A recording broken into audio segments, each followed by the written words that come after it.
sebelum kita nanam padi, ya, sawah itu kan diratakan, kemudian biarkan kering sedikit, ada airnya, nah, kemudian dipupuk, nah, ditinggalkan 5 hari. Nah itu kira-kira pupuk yang disebarkan atau disemprotkan di sawah ini, satu kegunaannya apa, benar ya? Nah terus kenapa harus 5 hari gitu? Kenapa sih nggak 10 hari? Atau kenapa begitu disemprot besoknya tanam gitu? Nah ini barangkali bapak-bapak petani kita se-Nusantara ini juga ingin tahu Pak ya, pengetahuan seperti ini. Nah ini satu aja dulu Pak. Terlalu banyak nanti Bapak bingung. Terima kasih Pak atas pertanyaannya. Mungkin pertanyaannya yang bingung Pak.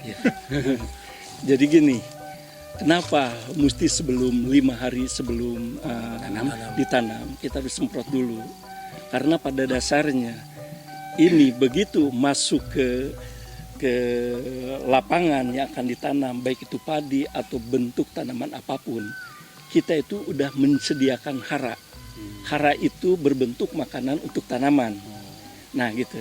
Jadi begitu, itu sebetulnya enggak mesti 5 hari aja. Ada orang misalnya, aduh kayak ini 2 hari karena terlalu lama, 3 hari, ya udah nggak jadi masalah. Tapi itu akan menjadi hal lebih bagus kalau 5 hari. Karena apa? Karena untuk proses pengembangbiakan itu kan perlu waktu, perlu proses. Dengan cara berkembang biak tersedia hara, begitu kita nanam, gitu ya, itu tuh akan terserap langsung. Jadi begitu seperti kita aja, begitu kita pindah ke satu tempat, begitu ada makanan kita udah nggak jadi masalah lagi. Karena yang paling utama untuk meningkatkan dia pertumbuhan. Nah disitulah, karena di sini tuh kita lanjut aja ya Pak ya, misalnya di sini. Kenapa mesti 5 hari sebelum tanam ya seperti tadi untuk menyediakan hara atau bentuk makanan. Karena hara itu berbentuk mikroorganisme gitu Pak. Makanan ini ya, makanan tanaman. Ya? Jenis tanaman apapun gitu tanaman ya. Lah, gitu ya. Makanan tanaman.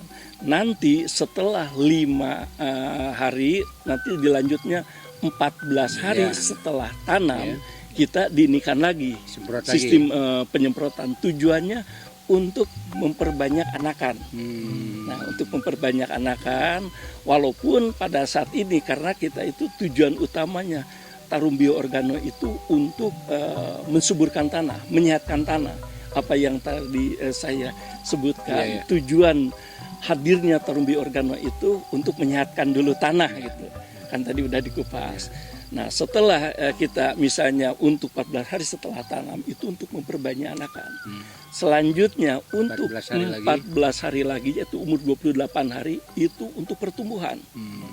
Untuk pertumbuhan supaya pertumbuhan cepat. Memang kalau kita perhatikan kalau umur misalnya 28 dengan yang pakai produk-produk yang lain yang biasa konvensional, kita tuh kalah gitu. Karena kita itu, tapi setelah udah penyemprotan yang ketiga kali umur 28 kita coba aja lihat itu pertumbuhan. Dan nanti ditingkatkan ke tingkat ke 42 hari. Tujuannya supaya apa? Supaya nanti itu keluar malainya tuh merata, serempak. Gitu ya. Dari keserempakan itu supaya kita itu begitu. Dan ini kan jadi pertumbuhannya teh rata gitu ya. Dan nanti untuk 56 hari kemudian, kenapa mesti disemprot? Karena itu udah keluar padi juga, nah gitu ya. Satu supaya memunculkan bulir-bulir, keduanya yang paling utama itu begitu ini udah keluar padi kuning, tapi daun masih tetap hijau.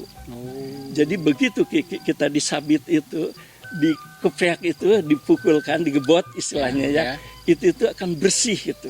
Beda lagi kan kalau ininya udah hawuk, udah rusak begitu di ini tuh kan jadi ikut kotor. Betul. Makanya kualitas juga akan bagus gitu. Harga juga akan mahal kalau kita dilepas ke orang-orang yang paham arti dari padi yang sehat gitu. Nah itu, jadi kita juga dengan penyemprotan itu kan biasanya mungkin Bapak atau kebanyakan orang suka memakai skor kan ya. Tujuannya supaya untuk membeningkan itu kulit padi supaya. Tapi kalau dengan tarum bioorgano udah nggak perlu lagi. Udah bening. Karena itu juga dengan bening. Iya. Dan yang mesti diingat gitu ya. Kalau kita ini kita penyemprotan itu bagusnya itu dari jam 4 sore sampai jam 10 pagi. Nah gitu, itu penyemprotan. Jangan sampai jam 11, jam 12, jam 1, jam 2 gitu. Jangan gitu. Karena kita itu walaupun itu daya serapnya memang dari akar, tapi tetap kita menjadi tolak ukurnya itu yaitu stomata, si mulut daun. Seperti halnya kita walaupun ini mau, kalau ini tolak ukurnya perut udah nggak nerima, walaupun dipaksa juga nggak enak. Udah nggak bisa kan. Nah gitu, itu juga sama. Walaupun dasarnya akar yang menyerap, tapi terkadang para petani ketidak ini, jam berapa di ini aja. Kenapa mesti bilang gitu? Kita secara ini lagi, yang lebih mudahnya aja ya Pak ya, yang lebih mudahnya. Kalau seandainya kita sebagai manusia, misalnya atau kita sendiri bertamu atau bagaimana, kita ada yang menyuguhi atau yang ngasih sesuatu sama kita, tapi kita perut lagi kondisi kenyang, itu nggak akan menerima. Tapi begitu kita udah mau merespon ini, tapi makanan sudah tidak ada. Contohnya bagaimana? Sepertinya gini, Bapak itu menyemprot jam 1, jam 2 itu nggak merespon, tapi begitu jam 2 itu hujan, ini si pupuk itu kan ke ini, ke bawah hanyut. Tapi kita tetap aja merasakan bahwa itu udah dipupuk. Tapi karena itu pas begitu dia mau menyerap, ini udah nggak ada. Makanya coba aja Bapak kalau lihat, kalau ada aliran air dari hulu ke hilir, itu kebanyakan kalau di hilir lebih bagus daripada di hulu. Karena begitu itu kan udah nggak ke pupuk itu, karena ke bawah. Kalau di sini bagus. Coba aja perhatikan gitu. Nah itulah yang terjadi. Sama halnya makanya lebih baik tepat waktu. Tapi kalau lebih bagus lagi, kalau ada kemauan pengen lebih meningkatkan supaya nggak terserang penyakit, tanam itu lebih bagus malam. Nanamnya itu lebih bagus lagi. Karena di situ ada pergantian asam arang itu tersebut. Nah itu makanya kalau ini kita ya udah silakan aja nggak apa-apa. Tapi kalau ini mah hanyalah ini kan yang melakukan kan, ngapain malam-malam ini seperti gini. Tapi kalau Bapak kurang percaya, silakan aja ini. Kita untuk mencoba, ini malam terus ini dengan ini kan kita kalau nggak segala sesuatu dicoba kita nggak tahu. Nggak kenal, mungkin nggak sayang gitu. Dengan perkenalan itu. Seperti dengan tarum bioorgano, walaupun ini Bapak belum mencoba, tapi setelah mencoba, iya. Karena Bapak menjadi tolak ukur, dulu sebelum dengan ini. Tapi jangan salah, tarum bioorgano itu bukan pupuk tambahan. Bukan, tapi pupuk inti. Jadi pupuk-pupuk yang lainnya yang Bapak biasa gunakan itu dikurangi. Untuk sementara 75% lah gitu ya.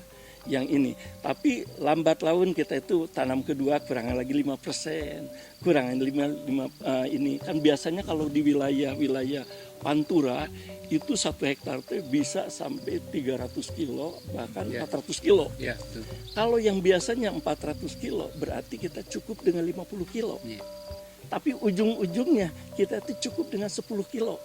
Coba kita berhitung gitu ya. Nah kalau cara berhitung, makanya waktu kita kumpulan dengan PPL, KCD, Sesubang gitu kita itu ada di ini. Sampai beliau itu bilang gini, seandainya kita hasilnya sama aja, udah menang di pupuk. Padahal kita alhamdulillah di mana-mana kita hasil meningkat. Nah itulah gitu. Yang sekilas daripada tata cara tadi ini. Kalau kurang ini mangga silakan, misalnya apalagi yang mau diinikan atau mungkin misalnya kedepannya lebih spesifik bagaimana ya kita bisa menjelaskan. Karena kan kita juga ini Bapak juga nanti itu ini ada pionir semua Pak nih. Iya. Pionir lapangan ini. Iya, jadi Bapak perlu bekalin ilmunya betul. Harus. Kalau nggak dibekalin bingung, Pak. Iya, betul. Bukan ngejawab malah melotot juga ya. Nah, itu. Mangga.